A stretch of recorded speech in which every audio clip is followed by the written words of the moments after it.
Okay, so I have my server running, and remember, we're working in the WP content, themes, custom theme, and then index.php file.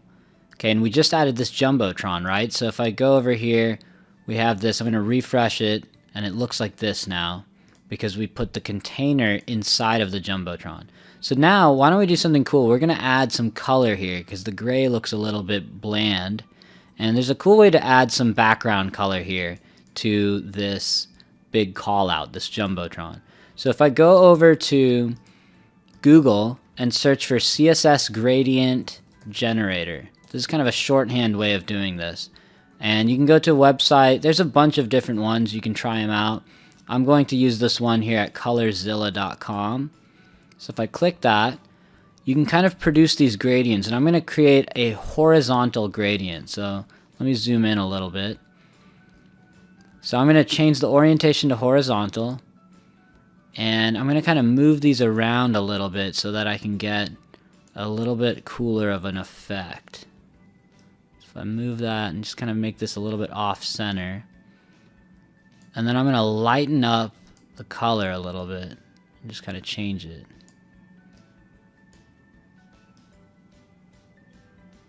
Maybe go at something like that. Then I'm going to hit OK. And then what I'm going to do is I'm going to copy all of this code here. Okay, so I've copied all of this.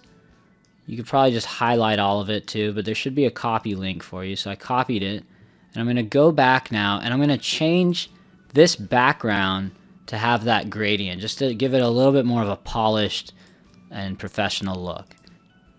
So what we're going to do just temporarily is right above this WP head function, I'm going to create a new line. I'm going to say style, so adding these HTML style tags. And always remember that your closing HTML tags have these forward slashes in front of them. Then I'm going to break that out into a separate line, and I'm going to target this Jumbotron div. And the way you can do that is you just type out the name of the class in there, so Jumbotron. So classes are just a way of targeting particular elements like divs or whatever. And then you want to put a dot in front of it since it's a class. Okay, so now anytime we see any element, it could be a div, it could be a span, it could be a bunch of different elements, and it has this particular class equal to Jumbotron, then the rules we set up here will apply. So let's go ahead and set the rules. So we add these curly braces like this in CSS, and you break them out in separate lines like that. This one lines up with the beginning of the class name. And then from here, we're one tab in, kind of got to indent it, tab inward, and we'll paste in our gradient code. So let me make sure I got that over here. So copy that, and then paste it in right there. And what I'm going to do is I'm going to tab all of this inward so that it kind of lines up the way it typically should. And I'll get rid of this extra line. So remember, you can pause if you need to, but we've got this style tag in here now. And inside, we are saying, okay, for any instance of the Jumbotron, we want to add these background color CSS rules. So I'm going to save this file, make sure your server is running, go over here and refresh. And there we go. Now we've got that gradient applied. And if you don't like the one you've got, just go over there and kind of mess with this. You can tweak it and change it until you like it. And just do the same thing, copy it over.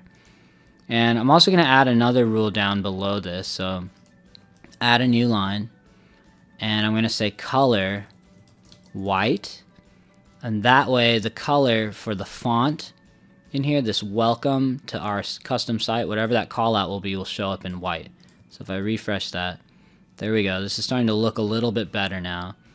And I'm also going to center the text in here.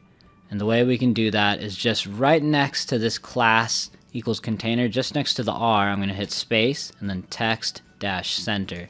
And now anything inside of this division tag, like this H1, should show up centered. So I'm going to save it, go over here and refresh.